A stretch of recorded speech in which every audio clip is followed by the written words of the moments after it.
explicado, así que todo aclarado. Tic tac, tic tic tac, micro scratches, bombo clap, tic tac, tic tic. Bueno, vamos a ir empezando el taller, ¿ok? Vamos a cambiar a inglés por Miros. Thank you so much again, Miros, for your double effort for doing also a workshop. And the same, you have a table in each chair. You can also connect your laptop if you have. And you can, if you want to practice, you have the Wi-Fi here in La Nave. The SSID is La Nave, and the password is Innovación 18, Innovación 18. Is that? Un aplauso, por favor. Gracias.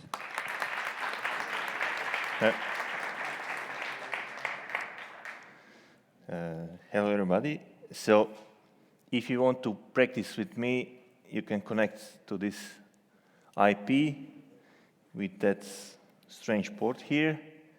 So, you will get all those cases that are part of this workshop. So, I won't go through all those cases. I will try to, I would say, improvise what can be done in 2 hours, because I can speak about this for lots of hours. So, for starts, I would say assembled one presentation, and I'll try to do a quick, I would say, run through this presentation. So it's the basic introduction to the sqlmap and some internals, just so you could get some, I would say, internal view what's going on inside. Then afterwards, we could start playing with these cases here. So this is just a raw introduction. So sqlmap is quite old, so 15 years old. There are officially 2 authors, developers. One is Bernardo Damel, and the other one is myself. So lots of lines of code, lots of commits. And basically, if somebody is not familiar with the sqlmap, is the all-in-one tool for the SQL injection. So if you have SQL injection, you will most probably try to use sqlmap against the targets. And as you can all imagine, in 15 years of development, lots of stuff is implemented inside. And it's really, I would say, good. So we have a pretty good accuracy inside. Basically, if there is a SQL injection and if it can be exploited, then sqlmap will be able to at least extract all the data from inside. And if it's poorly configured, sqlmap will be able to, I would say, do some exfiltration of the files, putting some backdoors, shells on it, maybe putting some malicious UDFs, so some malicious procedures into the database, and so on. There are lots of switches and options inside. So switch is something that you provide to the program which doesn't require any value. Option, you have to provide the value inside. So lots and lots of stuff inside. Full coverage of 37 relational database management systems. So all those, I would say, most commonly used are covered for more than 10 years, and we try to implement some new stuff in recent years. So we came to the respective number of 37 relational database management systems inside, full support for, I would say, those mainstream SQL injection techniques. So there is a Boolean-based blind, time-based blind, arrow-based union, and stack queries. There are also some esoterics like the auto-bound injections, but I won't cover those here. So just basics of these SQL injection techniques, because I'll also cover on those cases, those techniques. So in Boolean-based blind, you try to you try to exfiltrate data or capture data bit by bit. So you are trying to provoke the other side to give you another result for false and something that looks the same as the original in case of the true response. So you're trying to get data from the other side bit by bit by making changes in the original response. In case of the time-based blind, it's pretty much similar. You are trying to get data bit by bit. And in case of no delay, there is a response for the false. And in case of delay, that should be a response for the true bits retrieved from the other end. In error-based, you are trying to provoke the errors from the database management system, and you try to inject the query result into that same error message.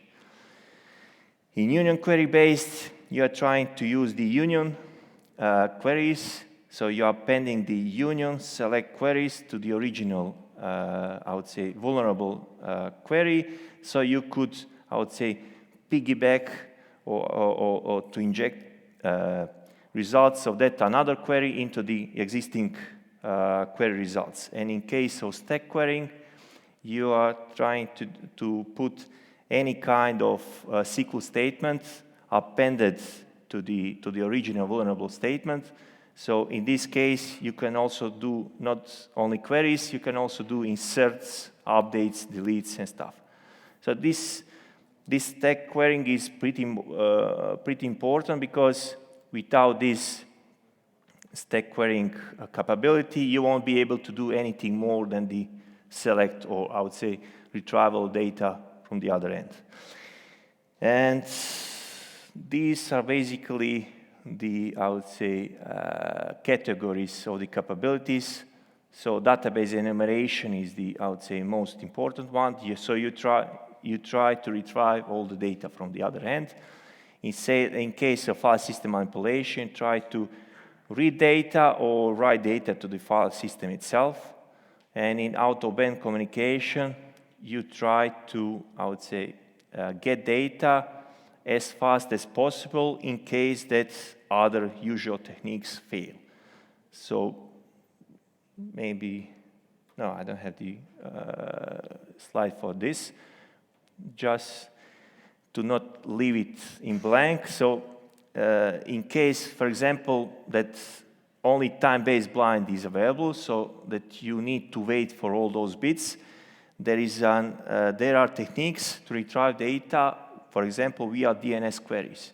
So you can provoke DNS queries toward your server, and if you manage to retrieve or capture all those queries coming from the victim, you'll be able to retrieve the whole content inside the DNS queries if you control that same system. So that's the example of out-of-band communication by using the DNS querying. So in that case, you are trying to, I would say, to make it faster if the usual SQL injection techniques are slow. This is the sample run. I will show this on those examples. So basically, you have the Python sqlmap. You give the URL to the target, and you just let it run.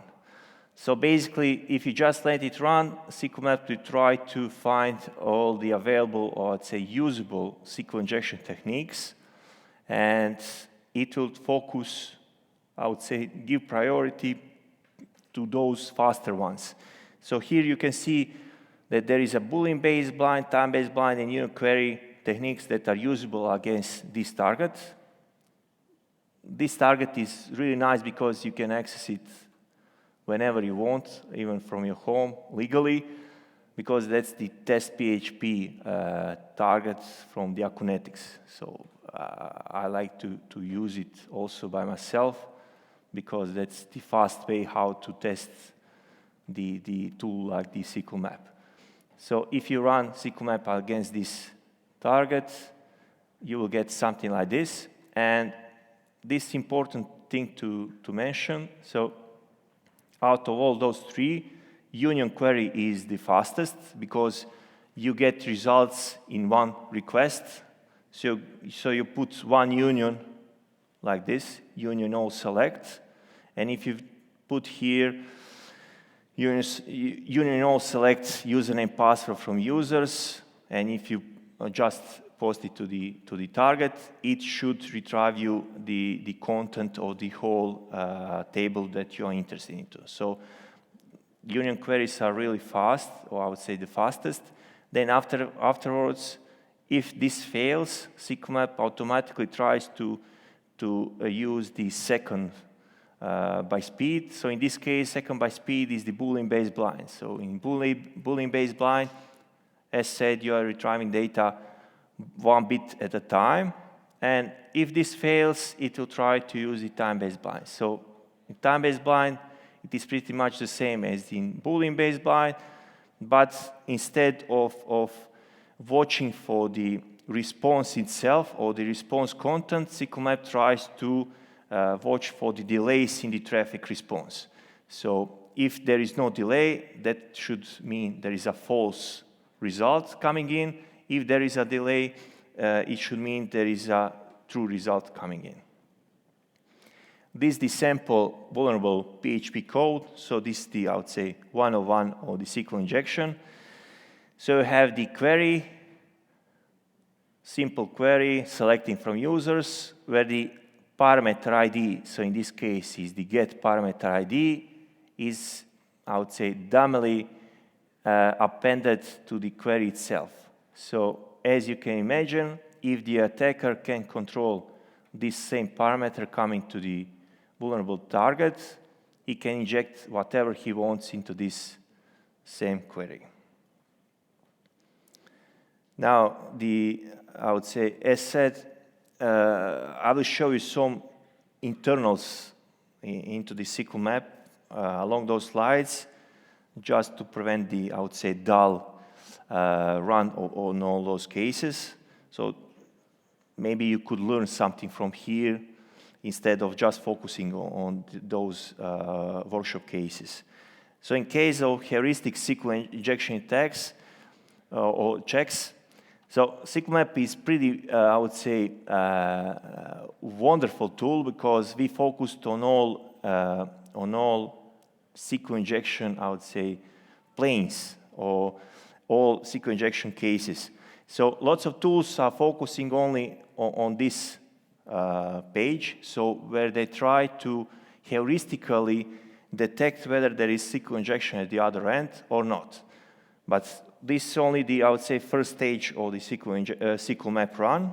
So as all, we try to first deliberately send some invalid parameter value. So if there is a SQL injection or the vulnerable SQL statement at the other end, if we send something like this inside of parameter like this, we should expect some error. So in this case, we get the error. So this is the MySQL server. We get the error. You have the error in your syntax. So if you get something like this, even in your manual runs, you should be pretty sure that there is a SQL injection at the other end. Then, based on the results that come in based on those first deliberately invalid parameter values being sent, we are narrowing down the tests of the sqlmap just to focus on that recognized database management system. So in this case, there is a MySQL, so we will try to narrow down the tests only to MySQL. And why we do that? Because we have tons of tests inside, and you've seen there are 37 database management systems, or I would say databases, implemented into it. So to prevent all that noise coming to the server, if we detect that there is a specific database management system, we will just try to focus on tests for that same MySQL. Also, one cool thing here is that we automatically extend the tests. So not just focusing on that database management system, we also extend the number of tests toward it. So to properly, I would say, test it and maybe to get some, I would say, better results other from those basic tests. And this switch here, -smart, it's nothing, I would say, special, but there is an anecdote here with this switch. So I believe that, I mean, there are lots and lots of options and switches, and I have, I would say, extensive communication with users, and I have a pretty much feeling what's used, I would say, what are popular switches and what are not. This same switch is not so popular, but there is an anecdote, like 10 years ago, I was honestly playing around, and I tried to, I would say, help script kiddies to find targets. So this switch is, I would say, a reminiscence of that playful time. So if you combine a couple switches like this, smart, sqlmap to really try to focus. If you give a multitude of targets, for example, 50 sites, and if you use something like -smart, forms, crawl option, if you combine it, you will find targets in minutes. So this could be, I would say, misused by a lot, but I would say I'm grateful that there are such switches inside, but really users are focused on those, I would say, basic ones. How the heuristics looks like when the sqlmap runs. So here you can see that we sent this payload. So here you can see different messages. Payload message is really what sqlmap is trying to send as part of this same parameter. So it tries to send the original value is 1, and it appends this, I would say, crap at the end. And based on the error message, it says, okay, this could be injectable, and it recognized the MySQL from the response. Then it continued on with some, I would say, more extensive payloads. So in this case, it tried also to inject this kind of characters, so it could also help you to potentially find other kinds of vulnerabilities. So in this case, it detected that this same target could be also cross-site scripting vulnerable. So this is nice because in lots of cases, users are running sqlmap against hundreds of targets, and they try to also parse this kind of stuff. So if there is a no SQL injection, but they find, for example, from this report cross-site scripting, maybe some bug bouncer will get some $100. Then there is this same question, which is by default answered yes. So as said, if sqlmap detects the database management system, it will try to focus or use the payloads just for it. And it will extend the level of risk, or I would say the number of tests against the database management system, and it will continue on. Then, this is the, I would say, a second step in the heuristics. So these are pretty interesting cases in case of SQL injection. So if you try to run the SQL injection or try to manually find the SQL injection, maybe you can, I would say, maybe you know about tricks like this. So if you can run some arithmetics at the other end or some simple Boolean, most probably you will, I would say, by this non-suspicious payloads, you will be able to detect there is a SQL injection at the other end. And why? I tested lots of different, I would say, vulnerabilities across different systems and different kinds of vulnerabilities. And I've seen that in 99% of cases, if the other end is able to process this, so if the response for this is same as for this, in 99% of cases, this is the SQL injection at the other end. And cool thing about this is that you are bypassing the potential protections at the other end. So any kind of web application firewall or the intrusion prevention system, if it sees something like this, it won't block you. And this is a nice way how to, I would say, do the test for the SQL injection while not provoking something at the other end. And you get immediately warning. So SQL injection or SQLmap does this automatically. It warns you if it detects that this could be a SQL injection. And in case of, I would say, blocking from the other end, so if this works, but the regular SQL injection stuff does not work, for example, if you append here and 1 equals 1, and if you are being blocked, SQLmap will say to you, okay, I have a suspicion that there is a SQL injection at the other end, but something could be blocking you, so maybe you could use more payloads, and maybe you could use this specialized mechanism called tampering scripts, so to potentially bypass those, I would say, that protection at the other end. So the SQLmap could properly find, or I would say, find the proper injection point or proper way how to inject into that same vulnerability. So how does it look like? So as said, there is a simple arithmetic being sent after this first payload.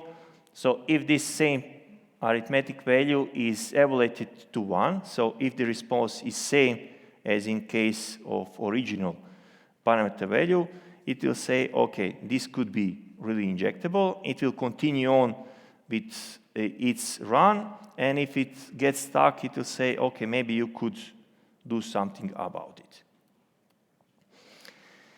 So in case that the error reporting is turned off, so this is the best, I would say, case for the SQL injection, for the both from the tools point of view and the penetration testers point of view, if you really get the proper database error from the response. Then you immediately know, okay, that's SQL injection, and the database itself in this case is MySQL, Oracle, or Microsoft SQL Server, or etc. But in case that there is no error coming in, then SQLmap will try to use, I would say, specialized payloads, I would say fast payloads, which based only on a single request and response, you to try to deduce what's the database at the other end. So to not complicate too much, so if you send something like this and the response is true, you can be sure that that's the Microsoft SQL Server at the other end. So SQLmap has 20 or something payloads like this, which are, I would say, focused on particular database management systems. And for this running, you don't need any kind of error message coming in. So this is the, I would say, a Boolean-based blind way how to detect what's at the other end in fastest way possible. So how does it look like when you run the SQLmap? So as said, there are 20 or something payloads being sent. So in this case, this is the Microsoft access. So this same payload will be valid only on the Microsoft access. If you get through here, or SQLmap gets through here, it will know, okay, that's access. If not, it will just continue on. So it continues, and now here you can see this the payload that should work only on the MySQL. So this payload worked, and this is the, I would say, heuristical way how to detect what's at the other end. Now, boundaries, levels, and risks. So this is the, I would say, the engine part of the SQL map. So you have something called boundaries. So to detect the SQL injection, you have to properly find a way how to step out from this vulnerable statement.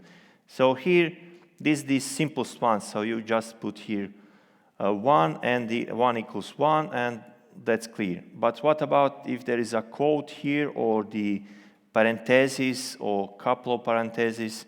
So all those, I would say, boundaries or all those stuff that is limiting the plain SQL injection, you have to find a way how to break out and how to really put something useful here. So that stuff is called boundaries. So in, I would say, one of simplest cases, the boundary is a single quote. So you put a single quote and you can put whatever SQL statement you want here. So in this case, there was a and 1 equals 1. Then we use something called level. So we did, I would say, a statistics, and we concluded, okay, there are less promising boundaries and there are more promising boundaries. Like there are boundaries that are used in less number of cases, and there are, I would say, those with the highest probability. So single quote is one of those, I would say, frequently used boundaries. So we use it in the normal run. But, for example, these kind of boundaries, so there is a double quote and lots of parentheses. So we don't use it in the regular run, but there is a nice option called ---- level. So if you want to persist in the and use lots of boundaries, so to extend further tests, you use this option. You provide, for example, ---- level equals 5, and to try to use lots and lots of boundaries, trying to break out of that same vulnerable, I would say, vulnerable statement, so you could, or SQL map could do further injection. Then there is something called ---- risk. So there are lots of anecdotes in these 15 years, and one anecdote is that when we started to develop all this stuff, a couple of users came back like, okay, I lost all my data, and we were like, not sure what was going on.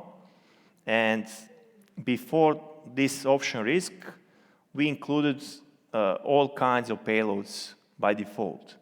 And now imagine that you have the vulnerable insert statement, or the vulnerable delete statement, or the vulnerable update statement. And you send something like this to the other end, and there could be some problems. So maybe you could drop all users from the database.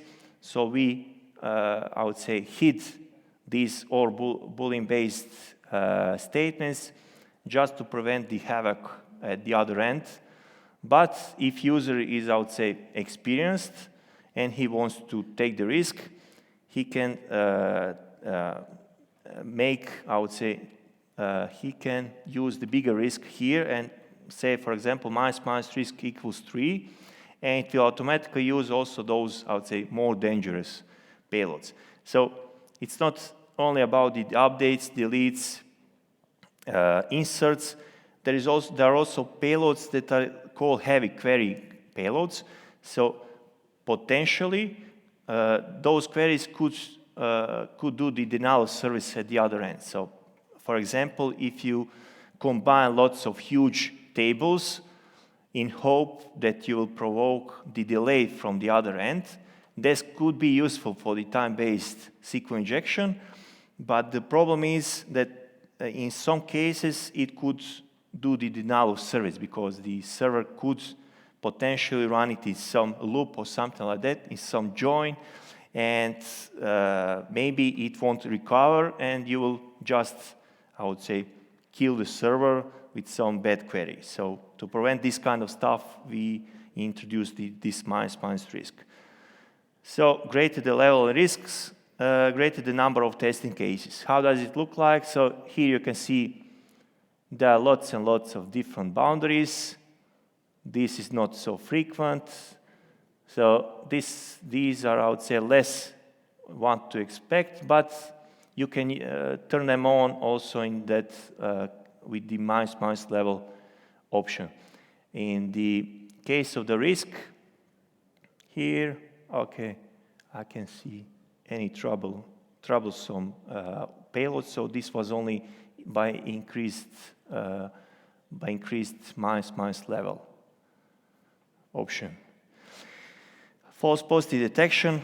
So when we started to I would say, fine-tune the SQL map, we want to really cope well with the false positive detection. So we didn't like the usual, I would say, web scanners, I won't name them, but which give you a false pretense that something could be vulnerable at the other end. But SQL map, if SQL map says that's positive, you can be pretty sure that's really positive, that you can really exploit it with the SQL map. So lots of, just an example, burp, you know burp.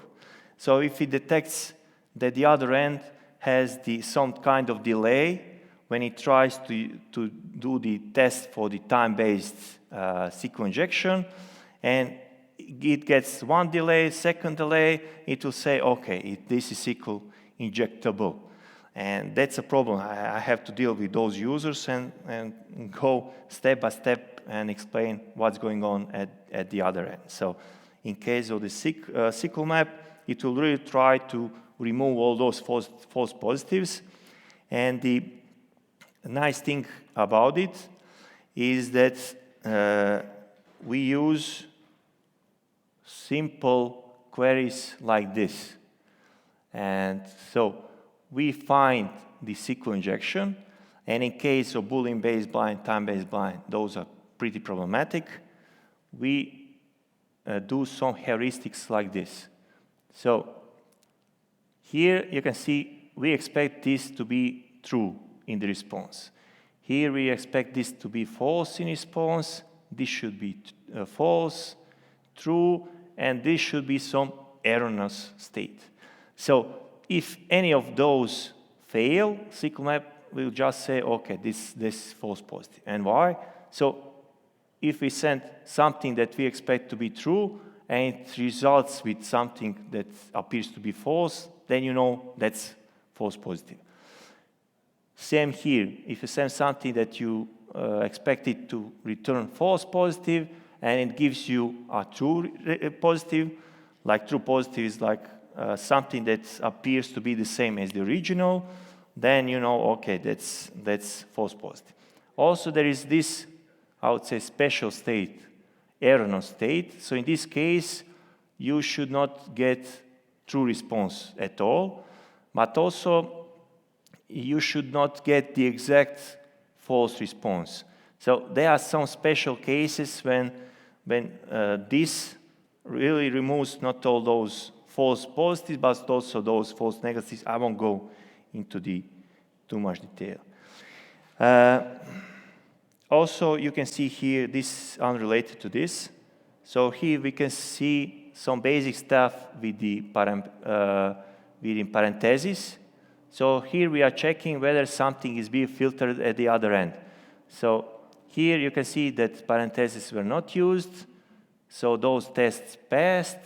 And now we are checking, okay, is this same character problematic for the SQL map? And what's the thing? So without the parentheses, you won't be able to do the subquerying. So subquerying is really important for the SQL injection because you want to send query to the other end, but inside of that query, you want to use some, I would say, casting, you want to use some comparison, some special functions and stuff like that. So without parentheses, you won't be able to use that kind of stuff. So here we are testing, okay, are parentheses useful? So in this case, it was useful. There was no error. SQLmap continued. And also, we are checking for this greater than sign because there are lots of web application firewalls that will not do anything related to the SQL injection. I mean, that's kind of strange. It will pass the SQL injection, but they don't like the cross-site scripting for whatever reason. So they really turn on this kind of stuff.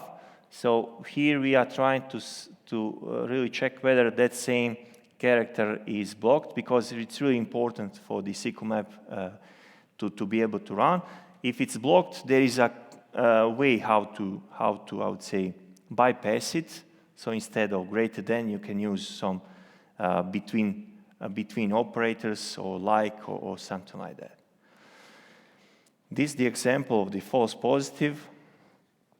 So one of those tests failed, and SQLmap said, okay, this does not seem to be injectable. So there could be a SQL injection, but this does not appear to be injectable. You should probably move on. Delay detection.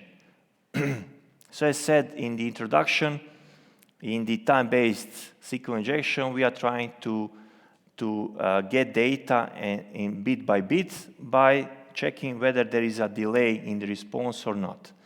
So to provoke this same delay, we use special functions, known functions. So in this case, it's the benchmark, but maybe the most famous one is the sleep in the MySQL. So if you run something like this, and there is a SQL injection at the other end, there should be, I would say, a provoked delay at the other end.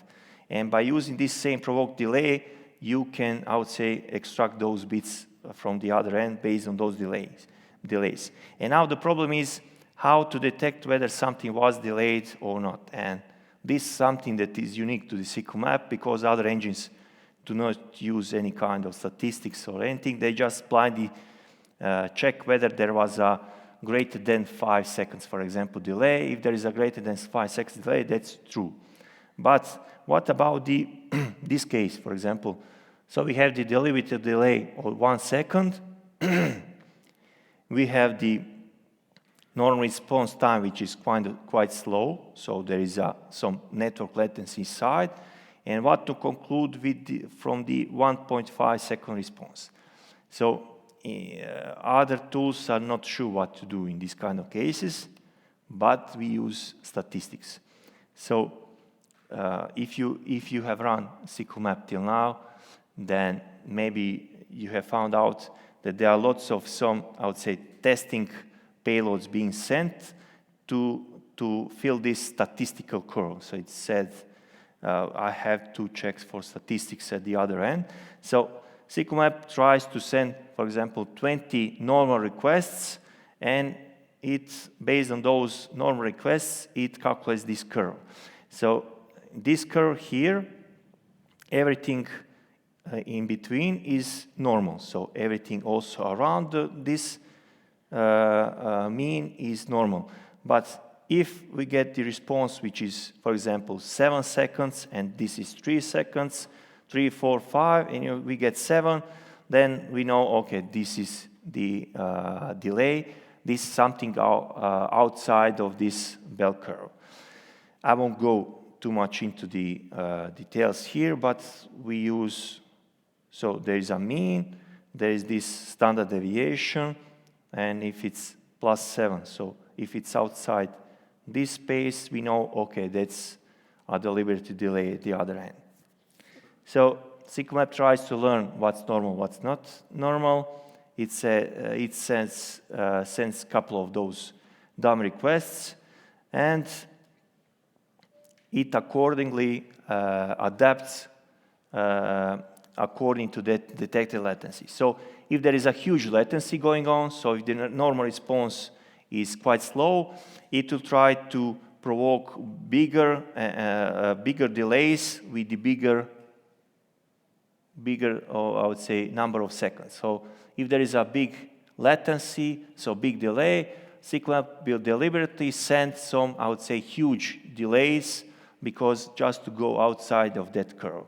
If the latency is quite slow, I would say low, so is the server response quite fast, it will send smaller delays, so because it doesn't need bigger delays, so it will be faster. Each bit will be extracted instead of 5 seconds, it will be extracted per second basis. In case of considerable network delay, you'll get a response from sqlmap. Okay, this is something too laggy. If you want to really persist in this test, use as high a value as possible. But in case that the latency is quite good, so the server response time is quite good, it will automatically lower down this same deliberately delayed value. So you can see here, original value was 5, so we needed to wait for 5 seconds for each bit to be retrieved. sqlmap said, okay, network latency is pretty good, that bell curve is pretty narrow, so I will adjust the time delay to 1 second. And afterwards, you can see here, it's not 5 seconds used, now it's 1 second used in case of the true response. So this is, I would say, quite good from the tester's point of view because he doesn't need to wait for ages to retrieve all the data. Finding query field count. So now I imagine I'm going too deep into the, I would say, internals, but just to not go, as said, into the workshop and just to show the command line, I would like for you to, I would say, understand what's going on inside.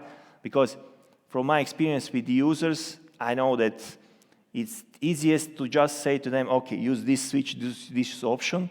But if you know the internals and know the, I would say, extensive, you have the extensive knowledge of the SQL injection, you'll automatically be able to find the better options and switches by your own. So, for example, in this case, finding query field count. So if the underlying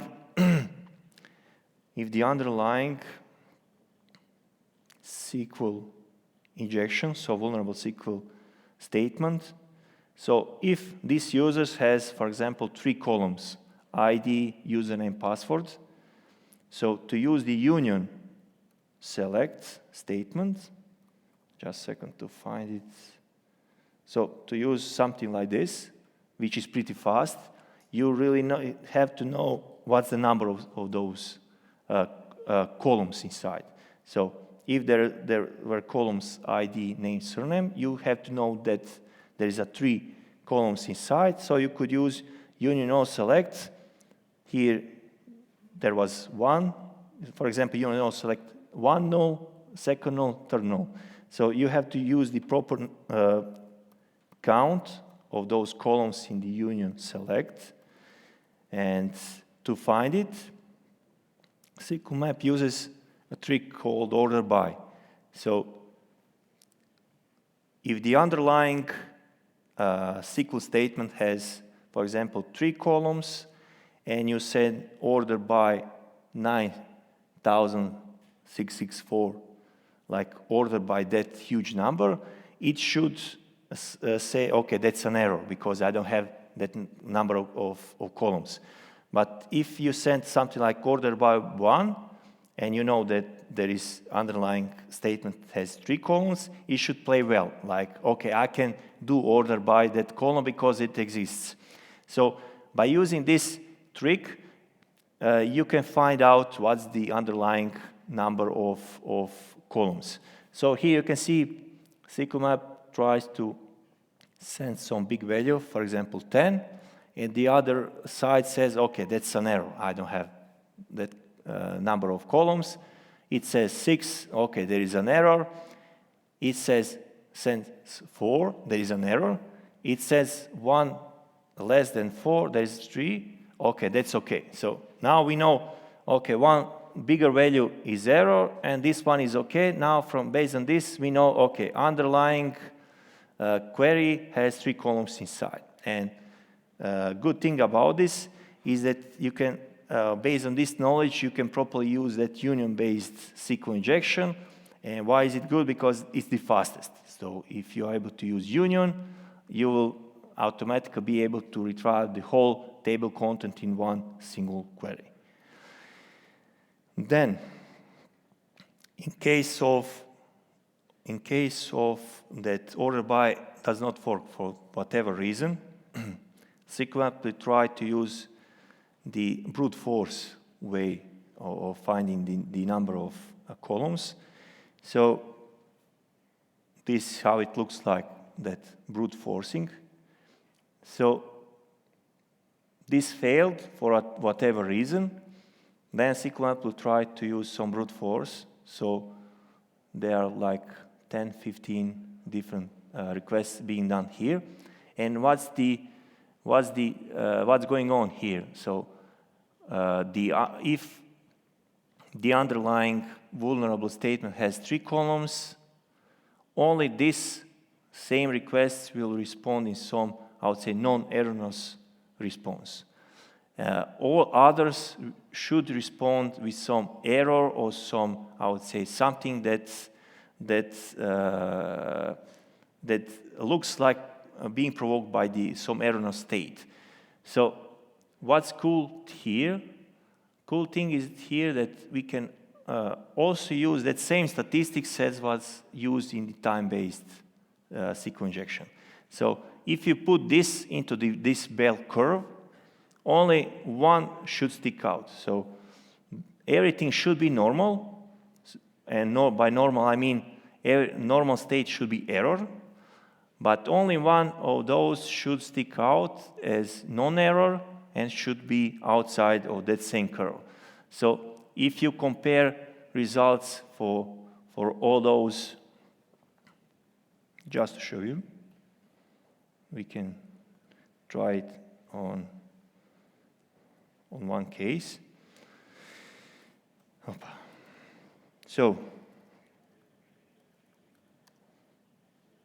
this is the normal response, right? Now I could show you some, I would say, basics along the way. So this is the false response, this is true response. So this is Boolean baseline, right? Now, just to come back to the topic. So here we send, okay, order by 1, it plays well. Order by 2 plays well. Order by 3 plays well. Order by 4, error. So it's obvious that the underlying number of columns is 3.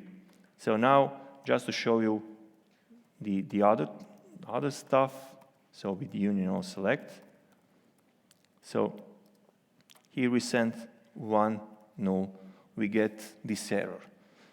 Then we send, okay, this is another one, okay, another error, up. Another error. But if we send this,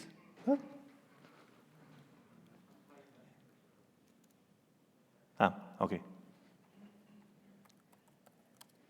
So here you can see that one with 3 nulls sticks out. So as shown in that, as shown here, if we put all those responses, so comparison to the original response. So original response was this. So if we compare everything based on this original response, only this one with the proper number of columns should stick out because it looks most normal. So that's the thing about the union or selects. Then, okay, Boolean inference. So here and there I get some requests from the users. Okay, why don't you use bit by bit extraction? Also in the introduction I said to you that we extract bit by bit extraction, and I would say, fooling you around. We are doing something faster than that. So instead of doing bit-by-bit extraction, we know that the data at the other end should be around this, I would say, printable range. So we know that in majority of cases, for example, that bit 8 should be 0, right? So if you do bit-by-bit extraction, you will always do 8 requests per each character, and that one request was most probably futile because it should be 0. But instead of doing that bit by bit, we do something called inference. So we are splitting the range into 2 parts, and we are trying to, I would say, deduce where is the result based on those, I would say, comparison of those different domains. So, for example, if we start, so this is just an example, with the sample initial table with the A to Z, and if we try to deduce, okay, what's the result? So this is the final result, P. So we split that A to Z into two different ranges, so lower half and upper half, and we say, okay, let's compare with the middle of it. If the middle is true, we know the result should be in the upper half. So then, instead of this initial, we reduce it to that upper half. Then we take this upper half, also find the middle of it. So in this case, it's the S. We compare the result with that same middle. If the result is false, we know that the result should be in the lower part. If the result is true, the result should be in the upper part. So if we know this, that the result should be P, we know that the P is less than the S, so that's false. We use that lower part for the further runs. So we do that up until the point where that same range that we are trying to test is being reduced to the single character. So in this case, single character is that same P, because here we are trying to take the half of this range. Half is, in this case, approximately P. The result is not bigger than P. We know the result is, I would say, lower half, and that's same P. So cool thing about this, so this is the simplified version of what sqlmap does, is that on average, this same approach needs 6.5 requests per character. So instead of doing 8 requests for bit-by-bit extraction, by using this kind of binary search approach, you'll be able to retrieve data faster. And how does it look like when it is being run by the sqlmap? So here you can see we are trying to retrieve the version or the banner of the database management system. And here we are trying to take the, I would say, first character of that same banner. And ord is the function that will transform this same character into the ASCII value, and that afterwards we are just doing that comparison as I've shown before. So here we are doing that splitting of those ranges. Here you can see there is some splitting going on, up until we get to some, I would say, character or some range which has only one character inside, and based on that same result, we can deduce, okay, what's the character. So in this case, so I don't know what was the result here, false or true. I believe it was that 33 was the last, 53 was the last character. So banner at the end was, do I have it here? No. So banner at the end was something like, for example, like this. So that first character was 5, and these same requests were needed to extract that same 5. Afterwards, we got to this, so 46, so 5 dots, and so long and so long. Now the WAF detection and fingerprinting.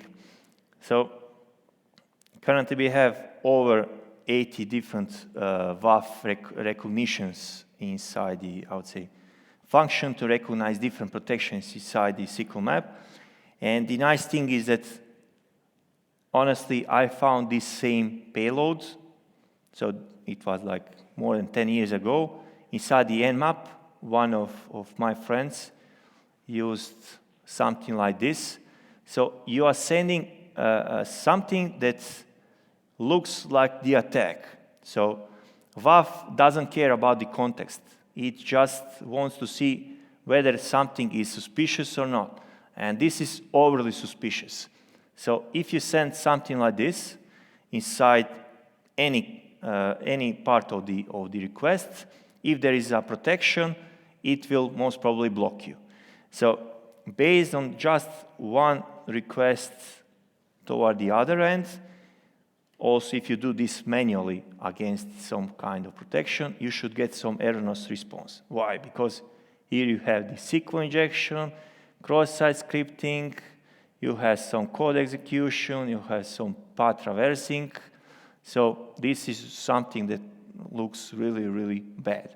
And if the response is something like this, then you know, okay, there is a protection. And cool thing is that we collected over 80, 90 different signatures like this, and we embedded into the SQL map. So based on these specific responses, we know, okay, that's WAF type 1, that's WAF type 2, and so on and so on. So in this case, you can see here in capsula. So we use some regular expressions. So for example, you always get in capsula responses, you always get this kind of error code. You get this request was blocked by the security rules.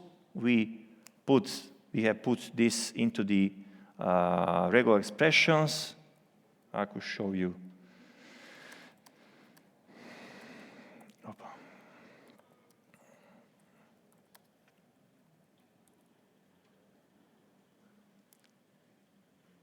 So here you can see lots of those regular expressions, and if this regular expression is satisfied, we know, okay, that's from company this, and this is the name of that same WAF or the IPS. Alert logic Alibaba. So for example, sorry, your request has been blocked is because If you or SQL map sees this kind of response inside that response for that, I would say, overly dangerous request, then it will know, okay, that's Alibaba at the other end. So there are lots and lots of regular expressions that are being. So why is this, I would say, important to mention? Because some of those protections could be bypassed. I mean, nowadays, honestly, they are far better than they were 10 years ago. So 10 years ago, you could use some, I would say, easy tricks to bypass them. Also, as Pedro mentioned, he was talking about the AV protection. AV protection 10 years ago was easy peasy, but nowadays, they're really, I would say, far better. The same stands for the web application firewalls. So how does it look like in the SQL map run? So that overly suspicious request is being sent, and SQL map detected, okay, this is mode security at the other end. Maybe you could focus, I would say, on ways how to bypass it. So there are ways called tampering scripts. I mean, honestly, you will have bad time these days, even with the tamper scripts, because bypassing, for example, mode security, in my opinion, is one of the state-of-the-art web application firewalls, and lots of other commercial protection mechanisms are based on it. They just take the engine, they just write a couple of new rules, add their own logo, and that's it. That's a new WAF. But the underlying, that mode security, it has a huge history, like 20 years. So also lots of hackers were doing the mode security, so they knew how to properly find the, I would say, the text or the web server. Hash cracking. So nice thing with the sqlmap is that if it detects that there are passwords coming in the data dump, it will automatically try to recognize those hashes and try to automatically crack them. So there are currently more than 30 different hash algorithms implemented. And nice thing, so there is an embedded word list, so you don't have to download from other parts. There is an embedded word list which has a quite good reputation because this was done, I would say, in matter of months of different tests. So we use lots of popular word lists, and we found out, okay, what is repeating, what is most frequent, and what is junk. Also, we did some basic filtering of junks. So if you used different word lists from the internet, you know that there are some funny stuff going on inside. So we filtered everything. We tried to find what passwords are really appearing across different word lists. We combined that all into the 1.6 million word lists embedded into the sqlmap, and it really works. So one nice thing about it, even if it appears as huge word lists, so the internal engine, or I would say hash cracking in the sqlmap, is blazing fast.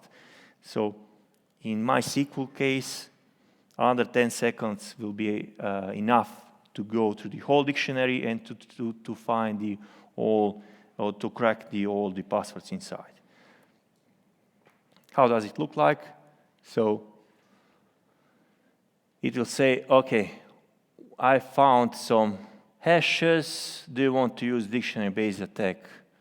You'll say yes, this is the default, so if you just press enter, you will just get something like this. Default dictionary, so in this case, it's located in this word list text. And they want to, those common suffixes is the way how to expand the search even further. In usually you don't need to do it. So after 10 seconds, in this case, you get something like this. So you get original hash and the clear password like this. So question, no need for questions. We could now continue on with this. So if you have the Wi-Fi connection, so this is the location that you can find these same, I would say, cases for the workshop. And I'll just, for the case of, to run faster, I have the same, I would say, stuff going on my local host. So this is the most basic SQL injection that you can find in the wild. So if you do code like this, you get the SQL error, and you are, I would say, really happy because you know that there is a huge chance that you will be able to exploit it. Then you can try to do stuff like this. So this is basic, so the, I would say, Boolean-based blind approach. So you are trying to provoke the false response, true response. If there is a difference compared to the original, you know, okay, there is a SQL injection inside. So how does it look like when you run the sqlmap? So you copy that same URL, and you just say to sqlmap, okay, run against this same target.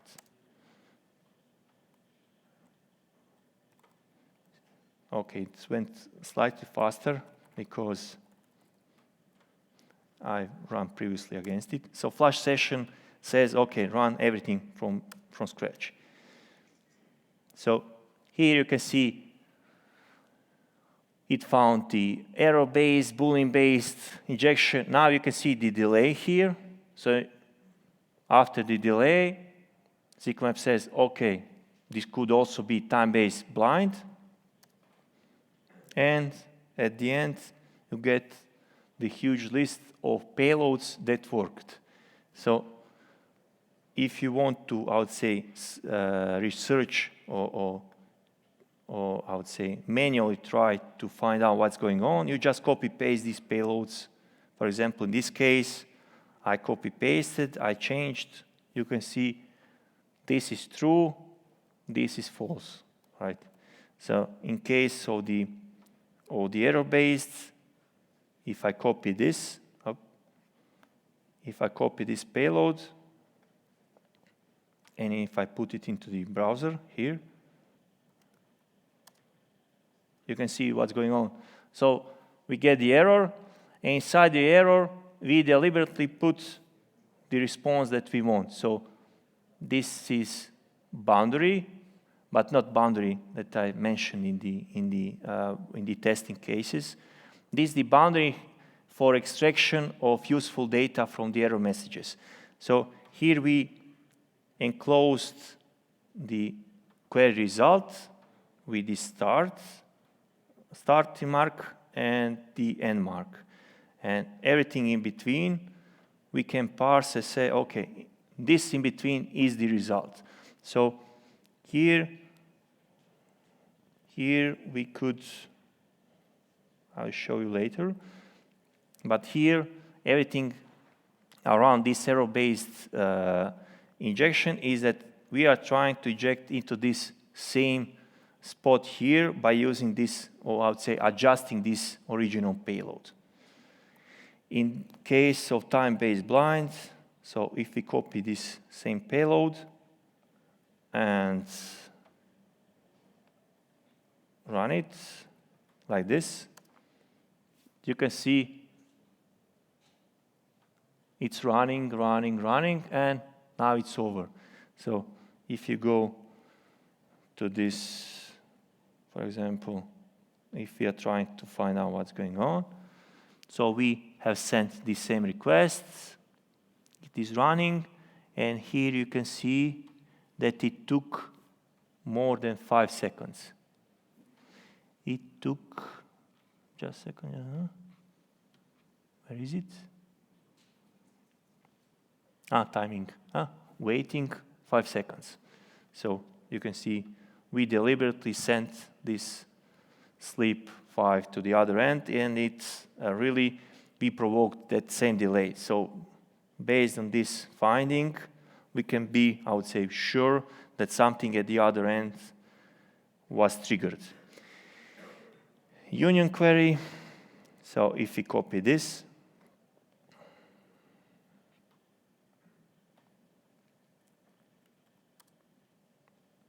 you can see this was the original result, and this is the result of that union query.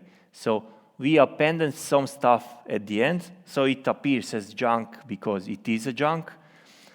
But we wanted to find this same junk as the result. So if as part of the results we see something like this, we know, OK, we could abuse union selects to retrieve the data. Just to show you what I mean by this union query. So if we do union select name null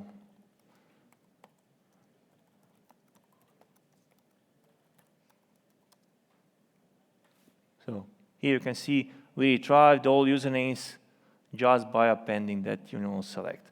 And in case of sqlmap, it needs to retrieve, I would say, these boundaries, so it could know, OK, I could, for example, these are boundaries, and it tried to retrieve this SQL select with this junk inside. So if it is able to retrieve something like this, it knows, OK, there is a usable union injection at the other end. So now just to show you the basics of the sqlmap run. So now we found the injection. Now we try to find, for example, minus banner. We are trying to find the version of the database management system. And in most, I would say, bug bounties, people tend to retrieve something like this because if they retrieve, for example, some user tables or passwords or something like that, they could get into the trouble. But something like this is enough as a proof that there is a SQL injection and that you can really retrieve something from the other end, even if it's only a banner of the database management system at the other end. So this is the banner retrieval. This is the retrieval of the database names. So you put the -DBS, you get the database names, and now if you are, I would say, experienced with this kind of stuff, then you can smell it. Okay, so these are usual database names. Okay, this master looks like something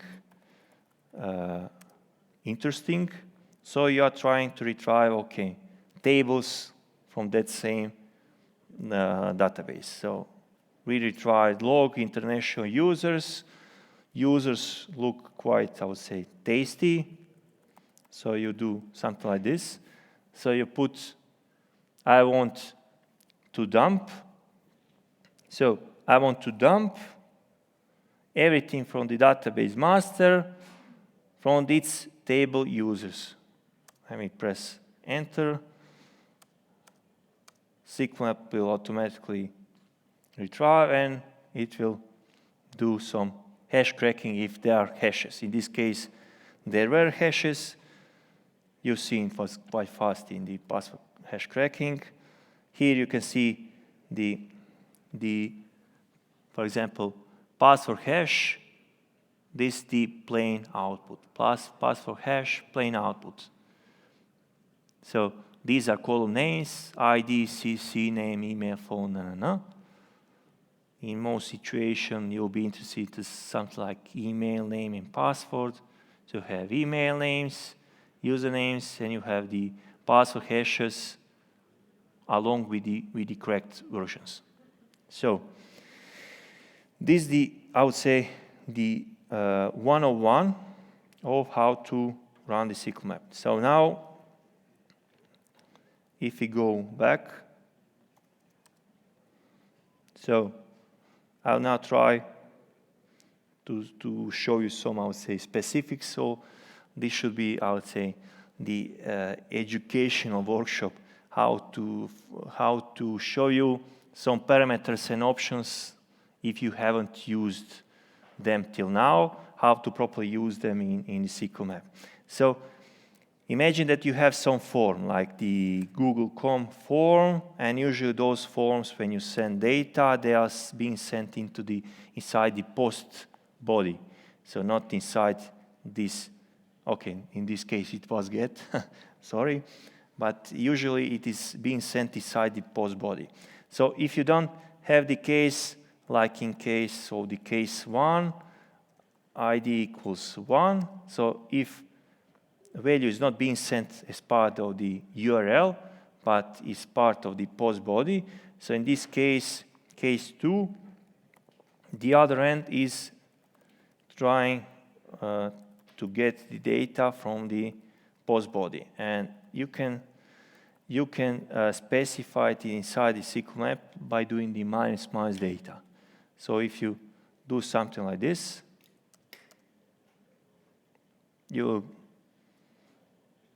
get pretty much the same results, but in this case you can see post parameter ID is vulnerable. So just to show you what I mean, so if you just put ID equals 1,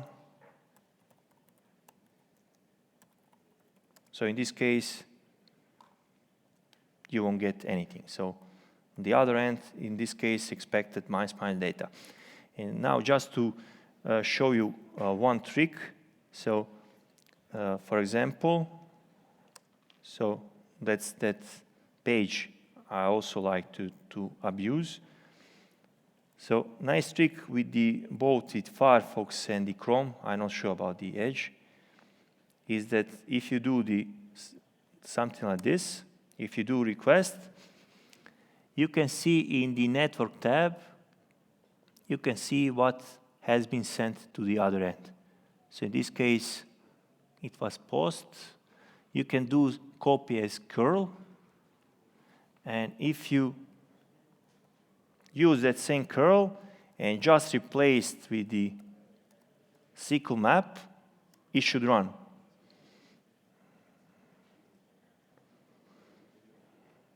So now there are a couple of different parameters inside. So now it goes through the first parameter, search for.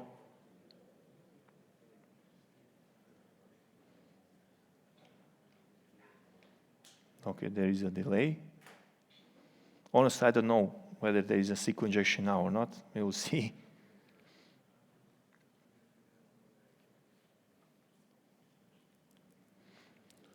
So that's, I would say, a nice trick for you to remember. Just copy as curl, put SQL map, and should automatically work. There was SQL injection.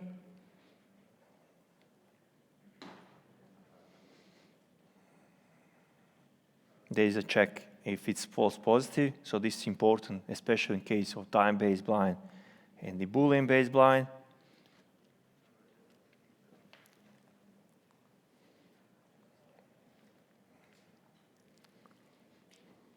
So it takes time because it's time-based.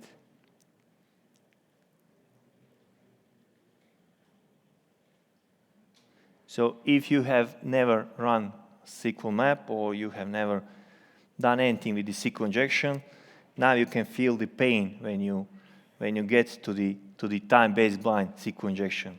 And pain is the waiting part. Just to show you what I mean. So for example, we want to retrieve that same banner or the database version from the other end. So that statistical model is being done, so that curve. And now just to show you what is going on, how much you have to wait. So each, I would say that request requires, in case of delay, there will be either a couple of seconds or 0 seconds, depending on the true or false. Here, SQL map says, okay, latency is pretty good. I'll try to optimize the value for you to not wait for 5 seconds for example, per request. It shows 2 seconds, so the latency is pretty good. It's not good, not terrible.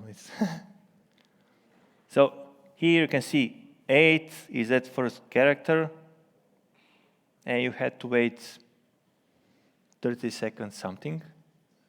Now it should get dot, so 8 dot 0 dot. So that's pain. So when you are doing, I would say, pen testing, time-based blinds are pain. Do you feel the suffer? Okay. Now, to go to other cases. So now we have get parameter with the query inside. So we have some query like this. So you can see we are getting results carrying the C, for example, in this case, inside the names. So if we just copy this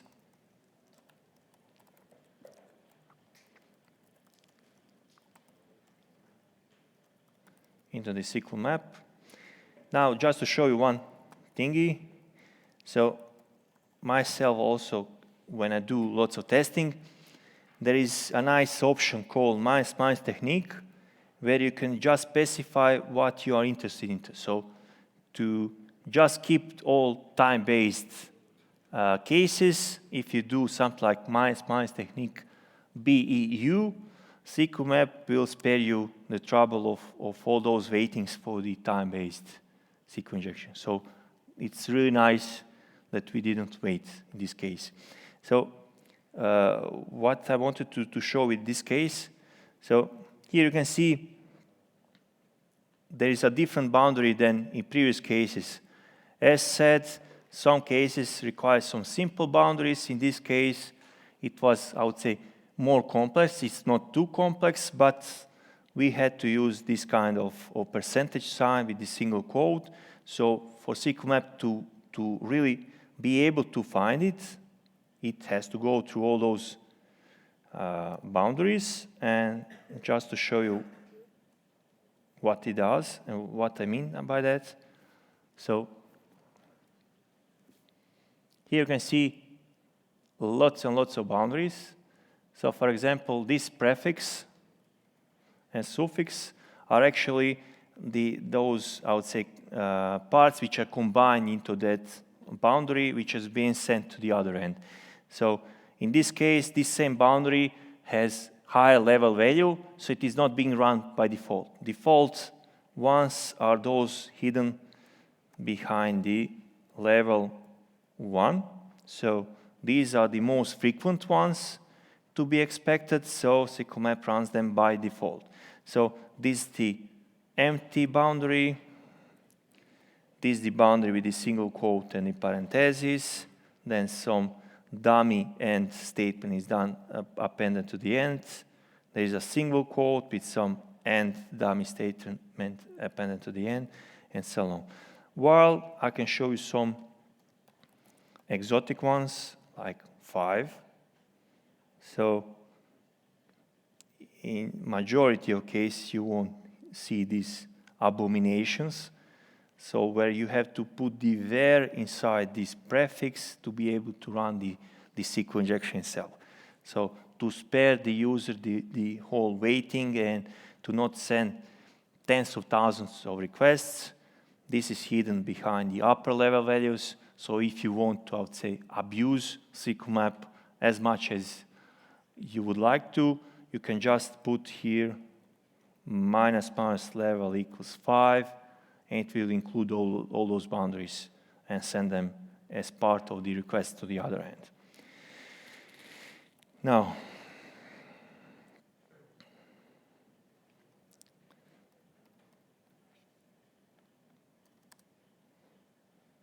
case 4. Okay, so there is some error reporting is disabled, parameter is ID, so there are no errors, so we are kind of blind. But also, there is a task hint, try to use appropriate Tampar script. So now, just to see what's going on, now I can go further and show you what I meant with those arithmetic requests. So now you can see ID equals 1 has that Mozilla something, 2 has some Safari. Now you can see that this evaluates. So 3 minus 2 evaluates to the same request, to the same response as in case of the 1. So this is a nice trick for you to remember if you will ever, I would say, manually try to provoke SQL injection. Also, instead of that minus, you can also use, for example, multiplication. So nice thing about the SQL is it will really try to evaluate this. And now, so there is SQL injection at the other end, but as the task hint says, okay, try to use some temporary script, so something is blocking regular requests. So now just try what's going on. Okay, this should work, it doesn't work. Okay, this doesn't work, so something fishy is going on. So when you acquire knowledge along the way, then you could, I would say, feel what could go wrong and try to, I would say, do basic stuff or how to bypass the problems. So in this case, most probably something was filtering out white spaces. So this, I could show you the code. So case 4. Here you can see that the blank space is filtered out.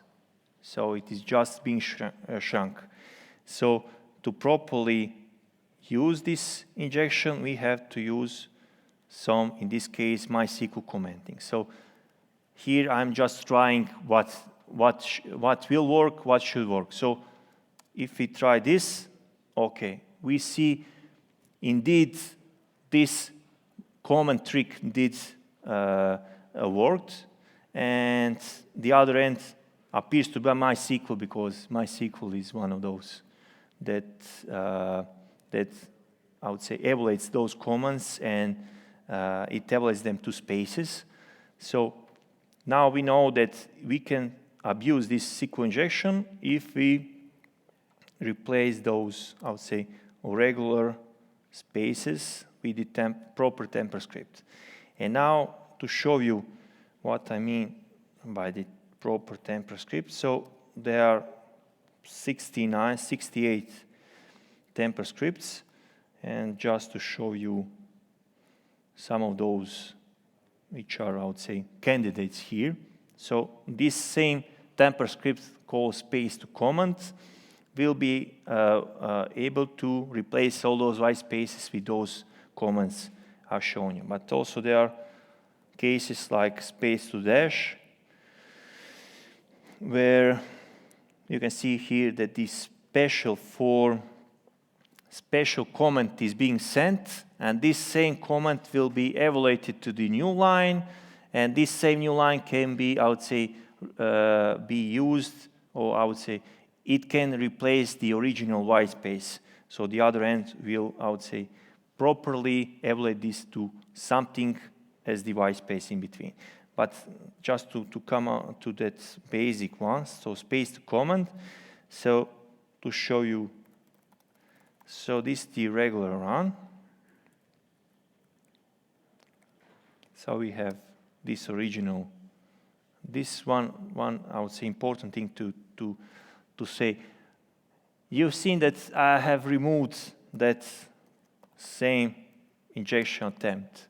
So in whatever you do with the SQL map, you should never put your own, I would say, tryouts into it, because this will cause problem to the SQL map. SQL map requires original parameter values, so it could properly do inferencing what's original, what's okay, and what's not okay. So if you put junk into the parameter value names, it won't be able to find out, okay, what's true, what's false, because everything will appear as true. Everything is junk. If you say junk is true, everything else coming later on will be true. So here you try to find or do the regular run. Here you can see all tested parameters do not appear to ejectable, and there is a nice comment at the end. Maybe if you want, you could try to use the space to comment. And thing is that why SQL map showed that same message, because the heuristics, as said before, so SQL map smelled that something could indeed be injectable at the other end, but it was not possible, obviously. And it said, okay, maybe you could try this simple trick called space to comment. And we just copy-paste that thing here. And now we have all familiar delay in case of time-based bind. Also, we have the proper detection of the Boolean baseline, union query. So now we have the usable SQL injection. So in case of that previous run, we couldn't properly run SQL map. In this subsequent with the proper temper script, we could do. Just to show you one thing with the tempers, there is a switch called list tempers.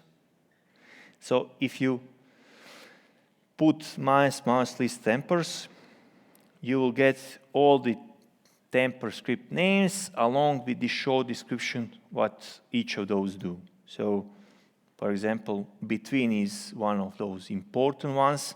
So it replaces all values, so greater than sign, we did not between. if you recall from the previous slides, some web application firewalls will bypass or will just pass through the SQL injection, but they don't like the greater than sign.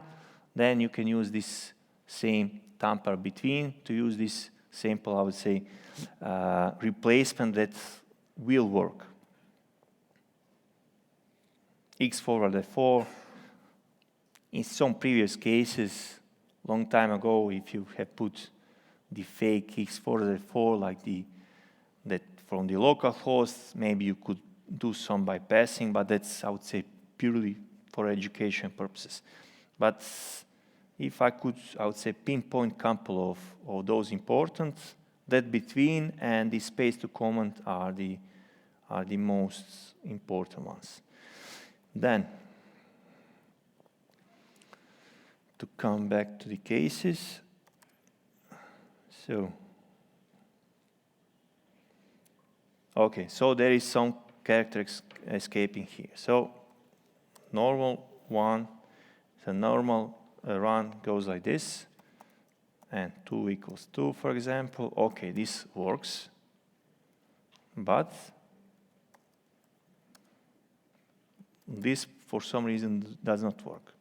So, as said, this is the case for that between script, just to show you how sqlmap handles it.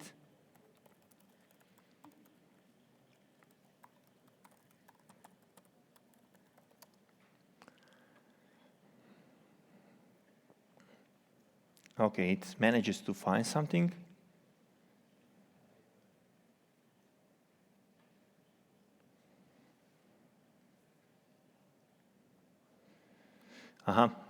You can see here a warning.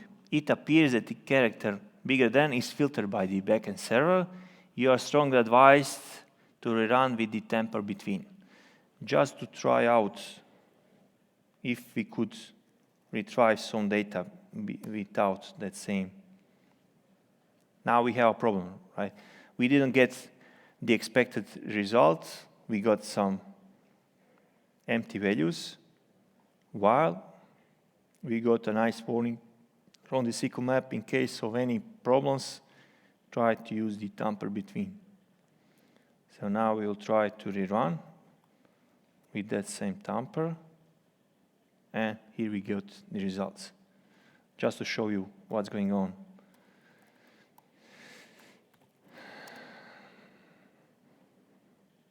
So instead of that, if you recall, we used previously that bigger than, and now when we use this tamper between, that bigger than is replaced with the not between 0 and. So this is equivalent to that bigger than. So this is, I would say, a replacement to avoid that same bad character.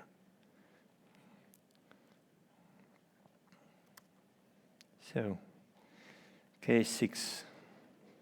Okay, it says integer, so we have this. There is some primitive protection. And task hint, what's wrong? Honestly, I don't know. I don't know. I have run this years ago. Okay, so this works. Let's see. Okay, this works. So I'm not sure what's wrong at the end. So if we run,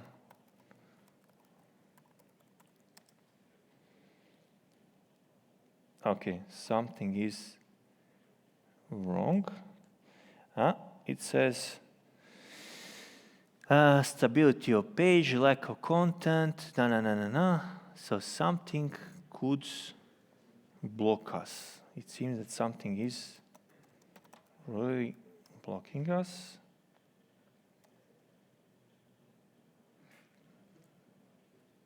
I will do now between. No, that's case 5. Okay. Just show you what's going on. So inside the browser, everything appeared good, right? And inside the sqlmap, we had problems. Now,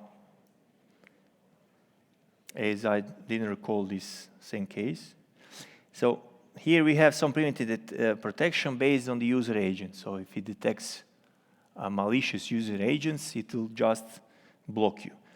And maybe if you rerun this with the something like this. So traffic in is empty, so something is really blocking us. So if you have, I would say, suspicion that something could block us based on our user agent, there is a nice option switch called random agent.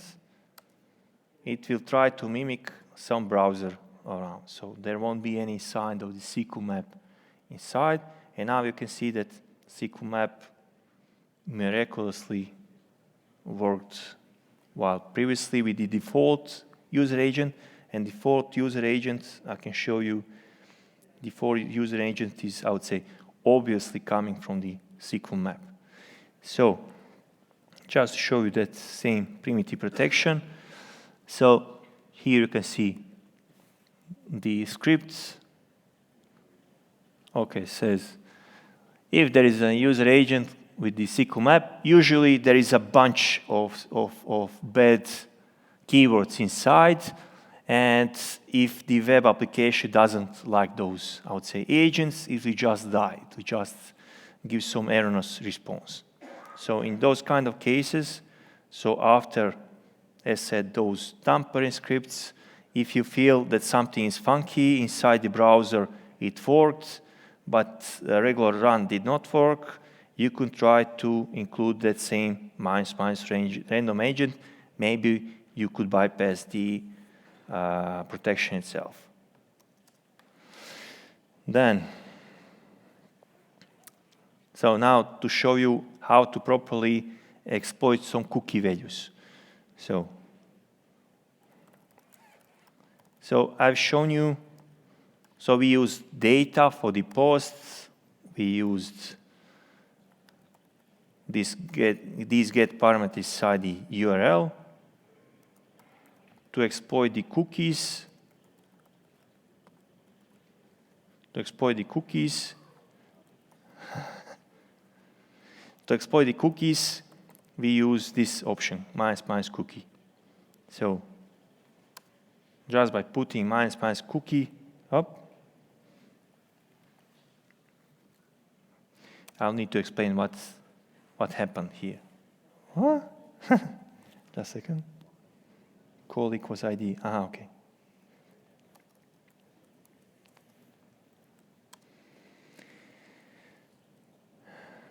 Okay, all familiar. Delay and detection phase. Okay, so cookie was properly being exploited here.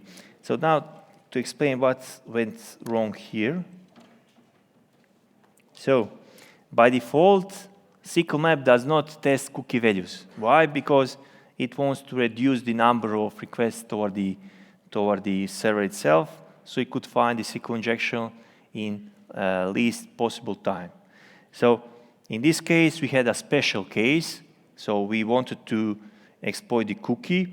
So to exploit the cookie, either you put the higher level value, which will also include the cookies inside, or you specify directly where do you want SQL map to inject itself. So in this case, we said, okay, inject into that same part after that ID call equals ID, or there is also an option to do the -p cookie. So both of those will work. So this was the case with the cookies. Then this is the case where you have huge piles of junk inside the response, lorem ipsum and stuff. So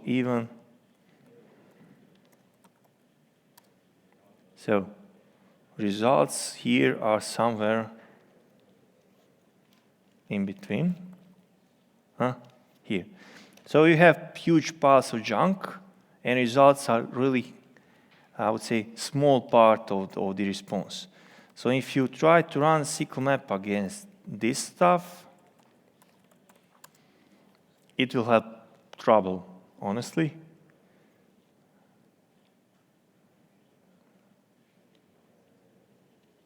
It also says target URL is not stable, case junk, blah, blah, blah, blah. Advised users manual paragraph called page comparison. So if you go to the,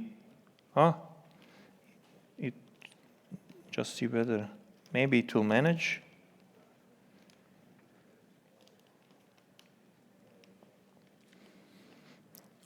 So it will manage to exploit the time-based blind, because the time-based blind always does not need this junk. It just needs to compare the response times. But as I've shown you a couple of times, it's really problematic to use the time-based blind. But you know, as the pen tester, for example, here, you know that there should be a way how to properly exploit this, because I know that I can see it's obvious that I can use Boolean-based blind. It's because there are results in between, but there is a huge pile of junk. So now, to properly filter out, or I would say weed out the junk, you take one piece of the true response which is not appearing in the false response. So in this case, Mozilla will appear in this true response, and in case of false response, there won't be any Mozilla. So you can try to run everything and just put the same string, which is really something that can be expected inside the true responses. So if we rerun, now sqlmap was able to find it. So this is success, because we said, okay, let me help you, sqlmap. This is the string that you can expect inside the true response. Okay, we will now just continue. Now, case 9. This is interesting case, because there are some primitive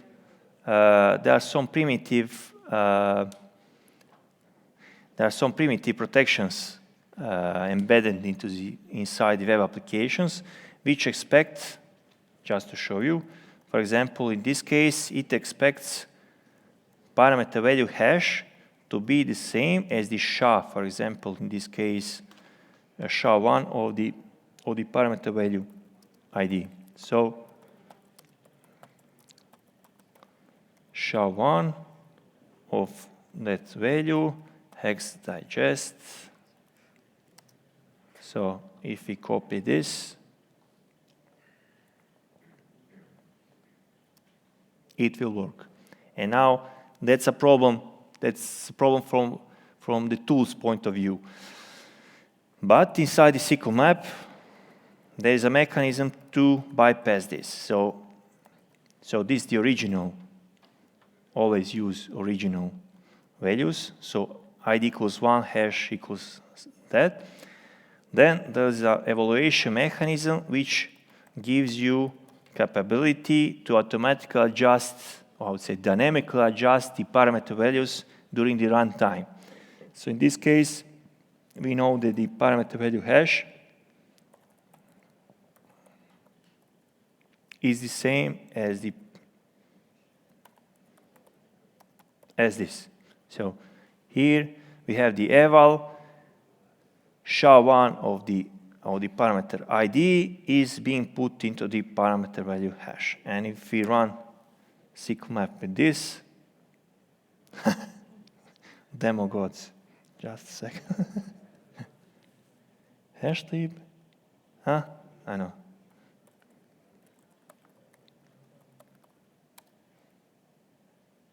Okay. All familiar delay.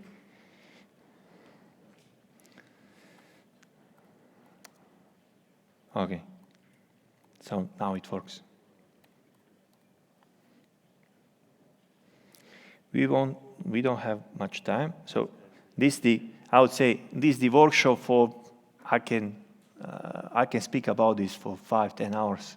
It's not a problem for me. So I needed to do something in constraints time period. So I want to cover as much as possible. Maybe just to show you also this. So just show you what's going on. Yeah, you have 3 minutes, right? So this is just for you to get the touch of what to do in case, or what sqlmap does in case of non-SQL statement that is being vulnerable. So in this case, vulnerable statement is update. So we put single quote here, there is nothing. We put single quote here, there is an error. So these are 2 different pages. So in this case, this page does not show you any error response. In this case, it shows you a response. And now, question for you all: what's the fastest SQL injection technique to expect to be usable in this case? So underlying there is an update statement, and there are no errors. And in this case, there is an update statement with errors. So what to expect? What should be this fastest technique here? Anybody? Volunteers?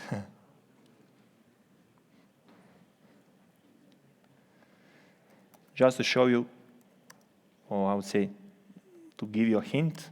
So this doesn't work. So Boolean-based bind obviously doesn't work. But this works. So time-based bind works, right? And if this is an update, so most probably union all select won't work. You can put here whatever. You won't do anything. So answer should be here. Time-based bind is the fastest one to expect in case of the non-SQL state, non-select statement, which is vulnerable, if there are no errors. But in case of the, for example here, if errors are available, the fastest one should be error-based. And just to show you that sqlmap is able to deal with it. Okay, time-based bind. But here you can see, okay, this is abomination. I said that Boolean-based bind is not available, but this is abomination. This is the combination of the Boolean-based bind and the error. So sqlmap tries to provoke the error to see whether there is a true or false. But in most cases, if the error is, I would say, available, this should be the fastest one. And in that other case,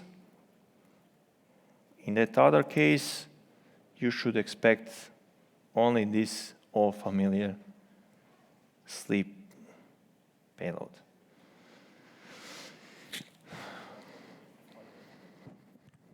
So thank you very much. Un fuerte aplauso, por favor, para Miros. Thank you. How many cases you have? Or how many hours you need for finishing the workshop? Workshop? Yeah. I believe this is like 5 hours. 5 hours, 5 because hours. I can speak about this like... Okay. ¿Hay alguna pregunta? Any question for Miros? In Spanish or in English? We can translate if you want.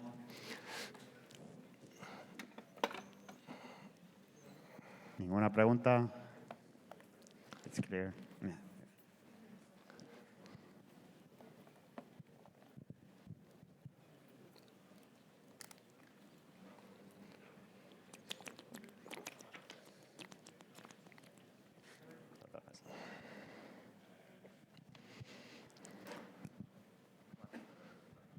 Hi. How can hello. you avoid the denial service in only with the risk flag, or there is another way to avoid this kind of Yeah, I think that in 90% of cases that sqlmap does the denial service is if you increase that risk. So if those OR or payloads are used. Or is really problematic, not just for inserts and deletes, or is also problematic if you have, for example, if the vulnerable SQL statement uses joins. And now imagine you are joining two huge tables with one var, and all of a sudden you do one OR inside. So you are not joining just a couple of rows from each table. You combine everything, and those tables could go like in millions of rows. And that's really problematic. That is the cause, I would say, that's the most problematic case in case of the SQL map against the targets in case of the denial of service. Okay, thank you. I mean, it's not something that SQL map does intentionally. I said denial of service, but it's a problem, and I type it as denial of service. Okay, thank you. Ok, ¿alguna pregunta más? No, si no cerramos ya. Ahora hay un descanso de media horilla, así que bueno, un fuerte aplauso otra vez para Miros. Da igual, traigo un arsenal a punto de estallar. Estalla en forma de palabras y no lo podrás parar, porque mi habilidad ha nacido del bombo clap. Puedes llamarme Harvard, puedes llamarme rap. Da igual, traigo un arsenal a punto de estallar. Estalla en forma de palabras y no lo podrás parar, porque mi habilidad ha nacido del bombo clap.